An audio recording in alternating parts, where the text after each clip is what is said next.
అనగనగా ఒక గ్రామం ఉండేది. ఆ గ్రామం పేరు గోవర్ధనపాలెం. ఆ గ్రామంలో ఉన్న ఒక ఇంట్లో ఒక కుటుంబం ఉండేది.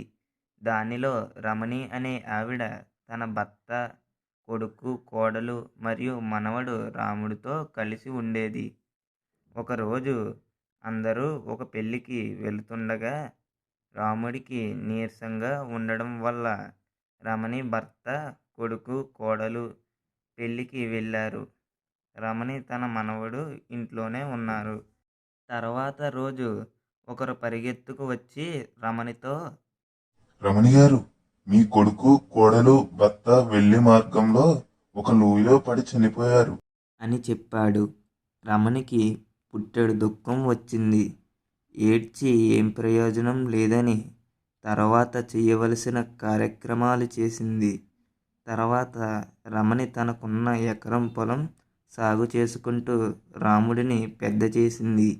రాముడు చాలా మంచివాడు, ధైర్యవంతుడు, అలాగే అందరికీ సాయం చేసే మంచి మనసు గలవాడు. రాముడికి వేణువు వాయించడం అంటే చాలా ఇష్టం. ఖాళీ సమయములలో వేణువును వాయిస్తుండేవాడు.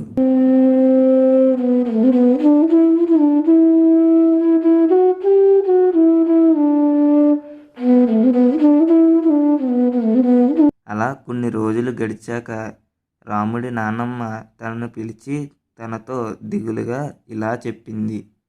నాయనా, నేను ఇంకా ఎక్కువ కాలం ఉండలేను. నీవు జాగ్రత్తగా ఉండు. అందరికీ సహాయం చెయ్యి. నానమ్మ, నీకు ఏమైంది? ఎందుకు ఇలా మాట్లాడుతున్నావు?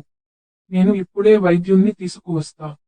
రాముడు వెంటనే వెళ్ళి వైద్యుడికి జరిగిన విషయం చెప్పి తీసుకువచ్చాడు. వైద్యుడు వాళ్ళ నాన్నమ్మని పరీక్షించి బయటకు వచ్చి రాముడితో, చూడు రాము, మీ నాన్నమ్మకు ఒక వ్యాధి వచ్చింది. ఆ వ్యాధి చాలా ప్రమాదకరమైనది. చికిత్స చేసినా బతికే అవకాశాలు చాలా తక్కువ. వైద్యులు గారు, మీరే ఇలా అంటే ఎలా? ఎలాగైనా మా నాన్నమ్మను మీరే కాపాడాలి.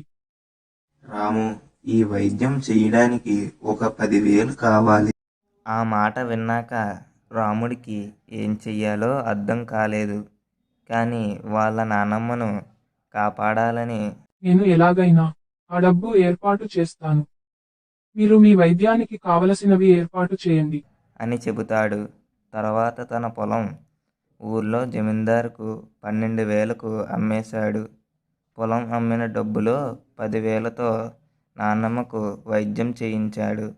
కానీ వైద్యుడు బయటకు వచ్చి, నన్ను క్షమించు రాము, మీ నాన్నమ్మ బతకలేదు. అది వినగానే బోరున ఏడ్చాడు.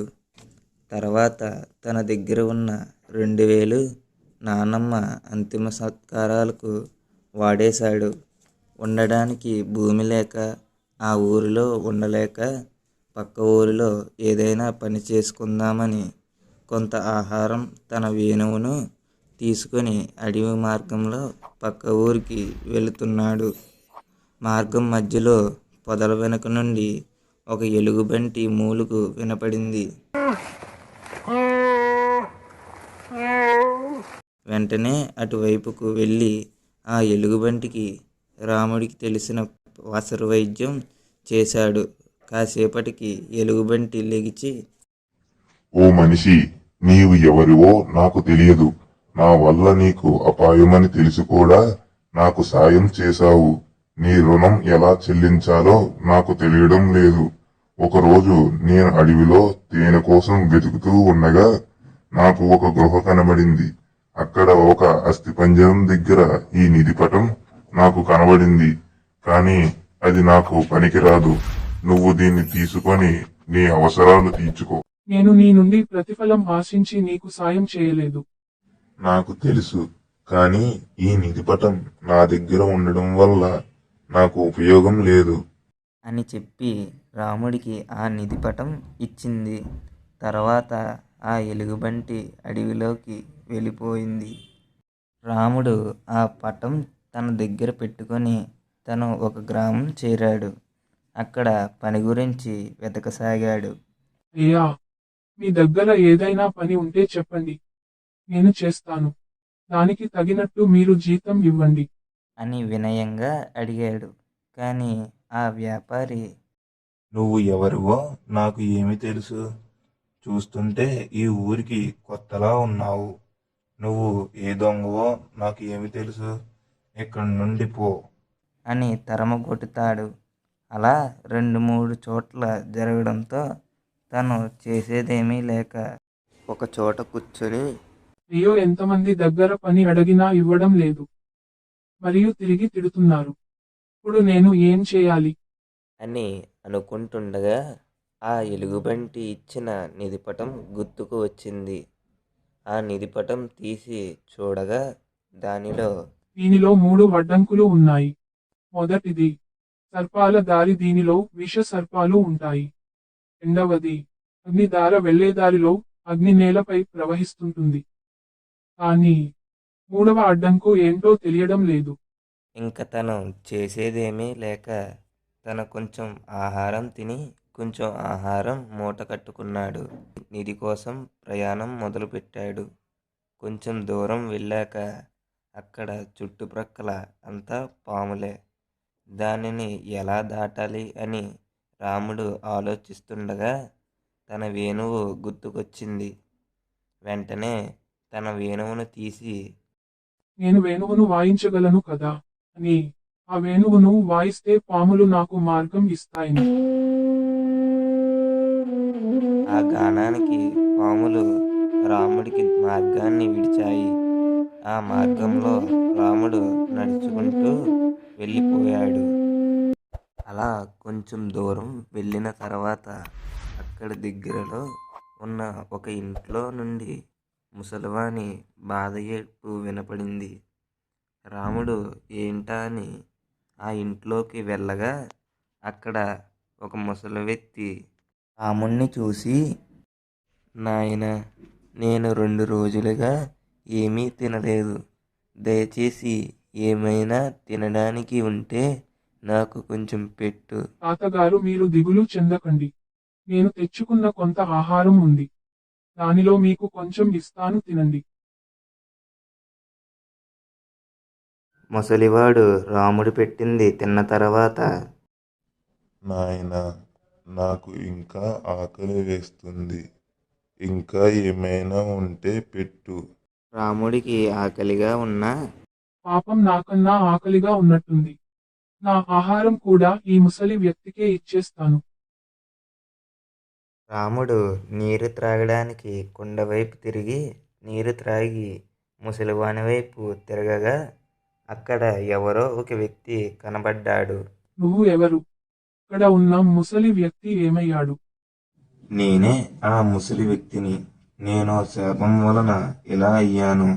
నాకు ఎవరైతే తన భోజనం తన తినకుండా ఏమీ ఆశించకుండా నాకు తమ భోజనం పెడతారో వారి వలన నాకు శాపం పోతుంది.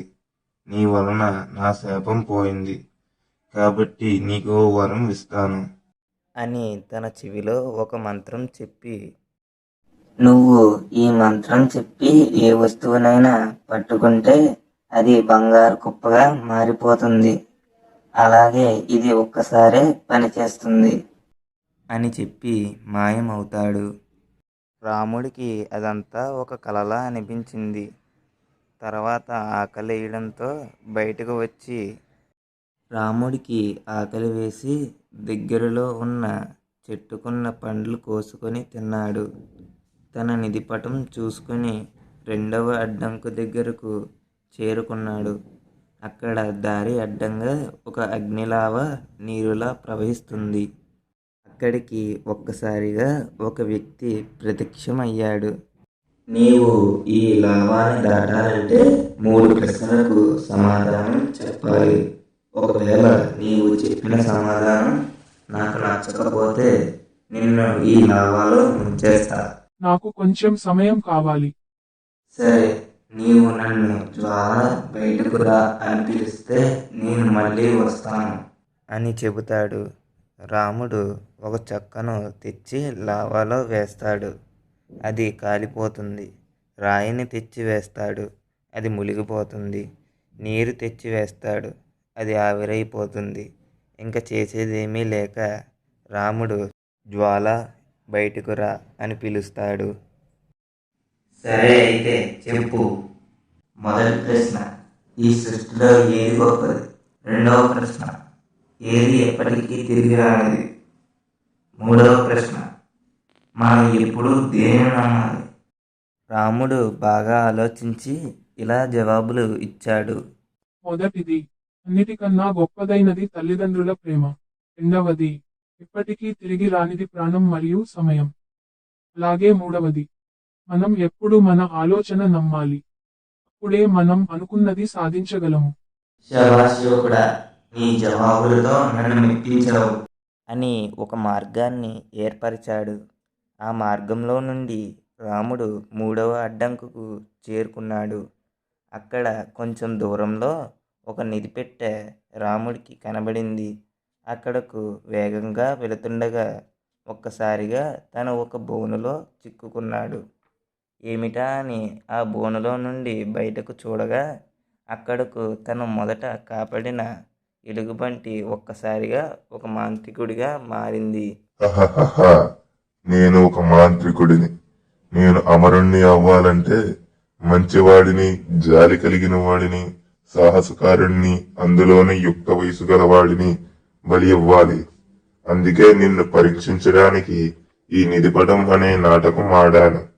ఇప్పుడు నేను నిన్ను బలిచ్చి అమరుణ్ణి అవుతాను. ఆ తర్వాత ఈ లోకాన్నే ఏలేస్తాను. హహహహ అని చెప్పి నవ్వుకుంటూ బలికి కావాల్సినవి తేవడానికి బయటికి వెళ్ళాడు. ఇంతలో ప్రక్కన బ్రోనులో ఒక అందమైన యువతి రాముణ్ణి చూసి ఇలా అంటుంది. యువకుడా, నీవు చాలా ప్రమాదంలో ఉన్నావు. నీవు అతని నుండి తప్పించుకోవాలంటే మంత్రగాడి కుడి చేతిని నరకాలి. అది కూడా అతను పూజలో కళ్ళు మూసుకుని ఉన్నప్పుడే. ఎవరు నువ్వు? నాకు ఎందుకు సాయం చేస్తున్నారు? నా పేరు త్రివేణి. నేను కాంచీ నగరపు రాకుమార్తెను. నన్ను ఈ మాంత్రికుడు అపహరించుకోవచ్చి తన పూజ అయిన తర్వాత నన్ను వివాహం చేసుకోవడానికి ఈ బోనులో బంధించాడు. నిన్ను బలిస్తే వాడు అమరుడు అయ్యి ఈ లోకాన్ని నాశనం చేస్తాడు. అలా జరగకూడదు కాబట్టి నీకు సహాయం చేస్తున్నాను. ఇంతలో మాంత్రికుడు వచ్చి శుద్ర పూజకు అన్నీ సిద్ధం చేసి కళ్ళు మూసుకొని పూజలో నిమగ్నుడయ్యాడు. ఇంతలో రాముడికి గంధర్వుడు ఇచ్చిన వరం గుర్తుకొచ్చింది. వెంటనే గంధర్వ జీవ వస్తూనం అదృశ్య కనక రూపణం లంకేశ్వరమ అని మంత్రం మనసులో తలుచుకొని ఆ బోనుని ముట్టుకున్నాడు. వెంటనే ఆ బోను బంగారు కుప్పగా మారింది. ఒక్క నిమిషం ఆలోచించకుండా మాంత్రికుడి పక్కనున్న కత్తిని తీసి మాంత్రికుని కుడి చేతిని నరికేశాడు. వెంటనే మాంత్రికుడు భస్మం అయిపోయాడు. అక్కడ బంధించి ఉన్న రాకుమార్తె త్రివేణి కూడా విడుదలయ్యింది. అక్కడ బంగారు కుప్పను ఒక సంచిలోకి తీసుకుని రాకుమార్తెను కాంచీనగర రాజుకి అప్పగిస్తాడు. రాజు తన కుమార్తెను చూసి ఎంతో ఆనందాన్ని పొందాడు. తర్వాత రాముడితో, భేష్ యువకుడా, నీకులాంటి సాహసకారుడు నాకు ఇంకొకరు దొరకడు. నా కుమార్తెను నీవే పెళ్లి చేసుకోవాలి అని అడగడంతో రాముడికి కూడా త్రివేణి నచ్చడంతో పెళ్లికి అంగీకరిస్తాడు. తర్వాత రాముడు ఆ కాంచీ నగరానికి రాజు అవుతాడు. మా ఈ వీడియో మీకు నచ్చినట్లయితే లైక్, షేర్, సబ్స్క్రైబ్ చేసి గంట సింబల్ని ఆల్లో పెట్టుకోండి. అప్పుడే మేము పెట్టే కథలు అందరికన్నా ముందు మీ దగ్గరికి వస్తాయి. ఉన్నట్టు మర్చిపోయా, అలాగే ఈ కథ ఎలా ఉందో కామెంట్స్లో చెప్పడం మర్చిపోకండి.